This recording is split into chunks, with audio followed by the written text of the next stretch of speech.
How's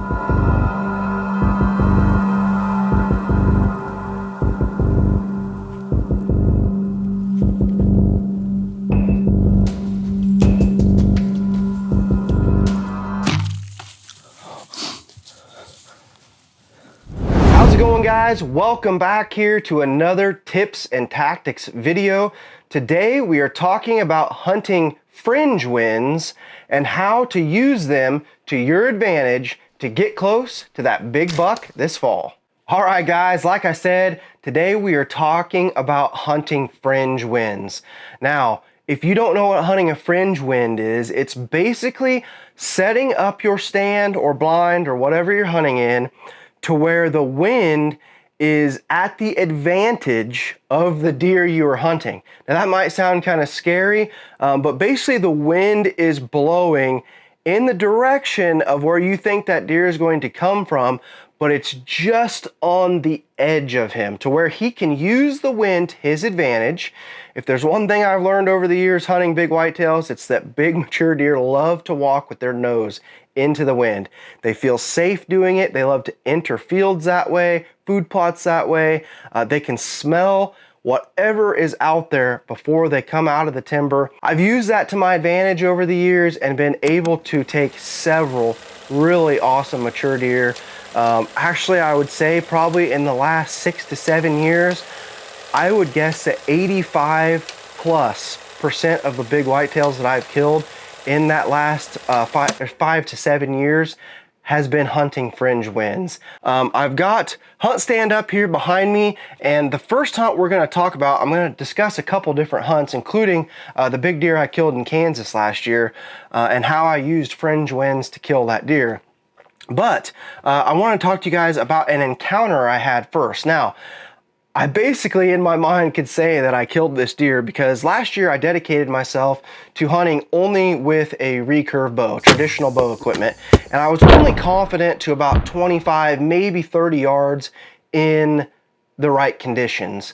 This deer came out about 33 yards, which would have been, you know, a chip shot for a compound or a crossbow or something like that, but it was just outside my range, didn't feel comfortable taking that shot, but I got within normal bow range of this deer the very first time in. So let's jump into HuntStand here, and I'll show you guys exactly what I did, how I set this setup up, and how I would have probably been able to take this deer had I been hunting with a compound the very first hunt in. Okay guys, we are in HuntStand here, and as you can see, I have a tree stand icon right here, and I have a bedding icon here, and this was a big food plot that we had put in.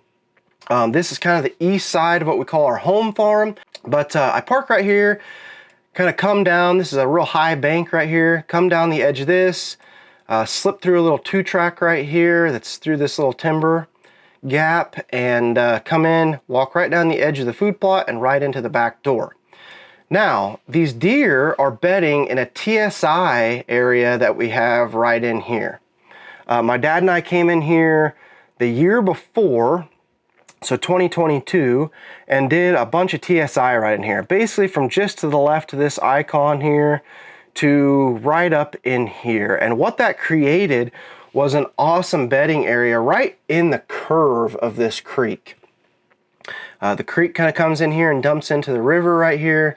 And these deer were bedding in here like crazy. In fact, the night that I hunted there, I think 15+ deer came out of this small area right here, right into the corner of this food plot. I had a muddy camera here facing out into this plot, so I knew these deer were coming out right here in this corner. I have a blind right here for south winds, which, you know, south winds just come right here, hop in there, the deer feed out, feed towards the blind, and it's perfect. But I needed something for a north or northeast wind. I knew that a northwest was not going to work very well for right here because it was going to blow into here. Northwest also wouldn't work, say, if I wanted to set up over in this general area where I've got the mouse cursor here, because deer like to come off the neighbors and cross the river and come up right in here as well. So I needed something for a straight north or northeast, and I found the perfect tree right here where this icon is, and there was a big scrape right out here. Basically how I set this up is I knew this buck was bedding here. It was a really old, mature 8-pointer, not a high scoring deer, but just a really old deer that I had some history with that I would have been more than happy taking with my traditional bow. And I waited for the perfect wind, watched and monitored that muddy camera. He was coming out here constantly. We had a little cold front and got a northeast wind, which was absolutely perfect for this stand. So basically I slipped in here and my wind was coming right here. So as you can see, that's very, very close to where these deer were bedding, but this deer can get out of his bed and come right here. Walk right through here with his nose directly into the wind. He can stand right in here and stage right inside, smell everything that's out here in this food plot, in this field, so that he feels extremely safe coming out here with that wind directly in his face. But my wind is just barely skirting him here off to the west side of him. And that very first night in, man, the deer started pouring in here, and lo and behold, about 30 minutes left of dark, I actually watched this deer stand up right here out of his bed and walk into the food plot. So let's cut to that hunt here, guys, and I'll show you exactly how it unfolded.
All right, guys, so as you saw there, I was so close to being able to take that awesome old buck the very first time in hunting this Fringe wind setup. It worked perfectly. Unfortunately, he was just outside my range there for the recurve. But man, like I said, if I had my compound, very first time in, I would have been able to take that awesome deer. But let's jump down to a different farm in Kansas, and I will show you an actual successful hunt that I had on an awesome triple drop tine deer with my traditional equipment, the second hunt in hunting a Fringe wind. All right, guys, let's jump into HuntStand here, and I'll show you exactly how this hunt unfolded and how I was able to take this amazing deer with traditional equipment the second time in hunting this deer with a Fringe wind. So I'll show you my access. I park right up here on the road, walk right down this little road we have here, slip right through here, and I can pop into either one of these stands depending on the wind. This one here is the one I actually end up taking the deer out of. It's set up perfect for a north-northwest wind, which just kind of blows right here like this. And then we've got this one over here on this side for a south or southeast. I can't really hunt it to a southwest because there is some deer that bed in this general area. As you can see, I've got a bedding icon here, but this buck in particular was bedding kind of in some open CRP areas, which I have them marked. One is right here, the other one is down in here, and this field right here was all corn last year. It was standing corn actually while I was hunting this deer early in the season. Ended up killing this deer in the middle of October. We had a really good cold front moved in. I knew it was going to be a really good opportunity to slip in here, get in this muddy stand, and have a really good opportunity to take this deer on that cold front. He'd been coming in right here to this pond very regularly, and he had a scrape line kind of right here along this area, especially right here under this big tree here.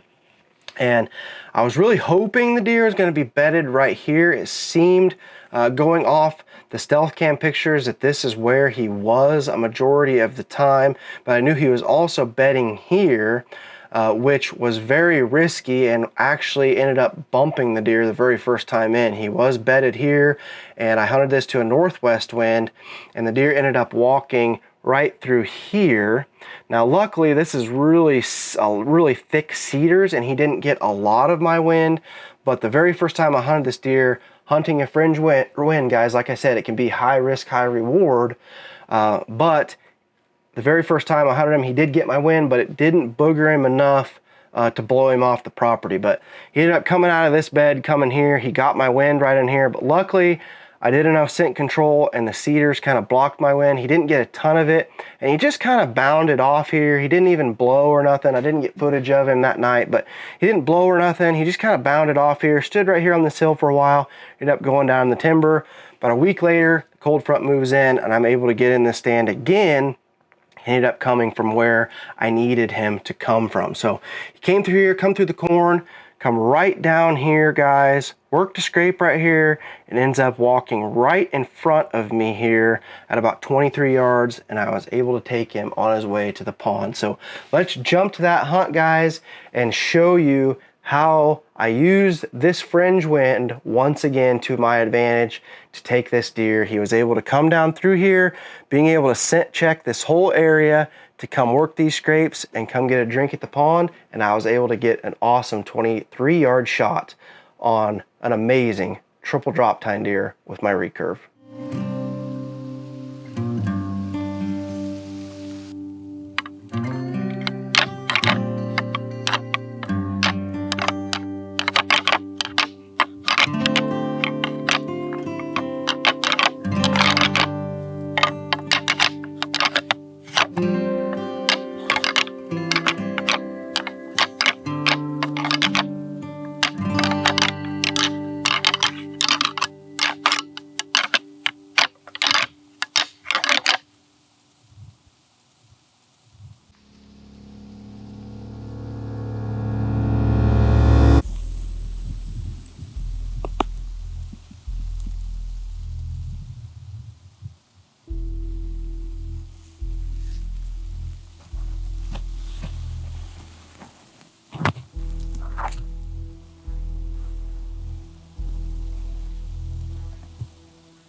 If you can hear me, triple drop standing right over here. He's working scrapes. I don't want to film him because there's too much stuff in the way.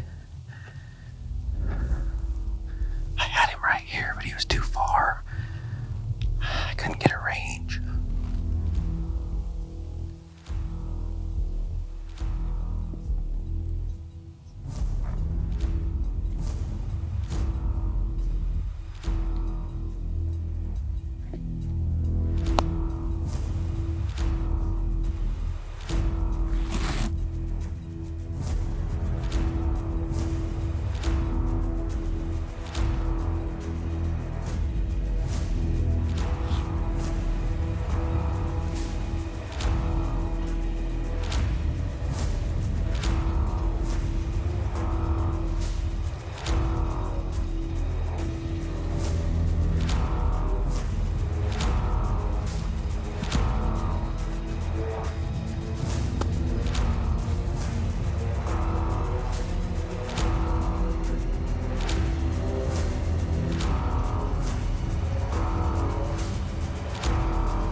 Guys, I just shot triple drop tine with a recurve bow. Oh my God.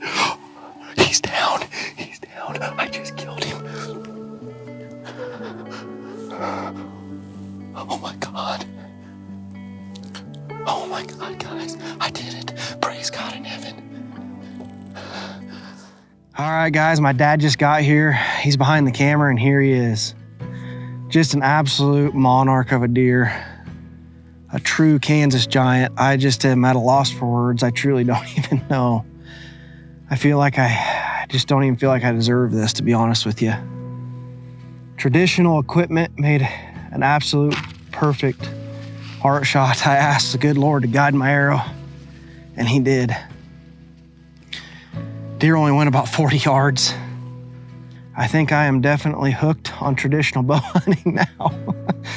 Unbelievable. I've been practicing as much as I can, and we did it. We did it tonight and started this journey with traditional bow hunting with an old bow of my grandpa's. He's been gone, I think, 9 years now, and pretty cool. Just a pretty cool story. Unbelievable. God is good. All right, guys, what an awesome hunt there. I hope you guys enjoyed it. Definitely a memory and a hunt that's going to be very hard for me to top. You know, my first year hunting with traditional equipment, and I'm able to take the third largest whitetail that I've ever taken with traditional equipment. I just can't hardly believe it. Definitely feel extremely blessed. The Lord really blessed me that night, and I'm thankful for the experience. But hopefully this episode was educational to you. Hopefully now you understand how to hunt fringe winds and how to use that wind to your advantage. You know, the whitetails think that they have the advantage using the wind, walking into the wind, being able to kind of scent check the area. But if you're just off of where you think that deer is going to come from and your wind is just blowing right beside of him, I'm telling you guys, it's an awesome strategy to use. It can be high risk and high reward. It's not going to work every time, but if you really practice it and learn how to perfect it, I'm telling you guys, it's going to help you be successful in the field. And hopefully you can use it this fall to put a big buck on the ground. Until next time, guys, God bless, and I hope you enjoyed this tips and tactics video. We'll see you in the next one.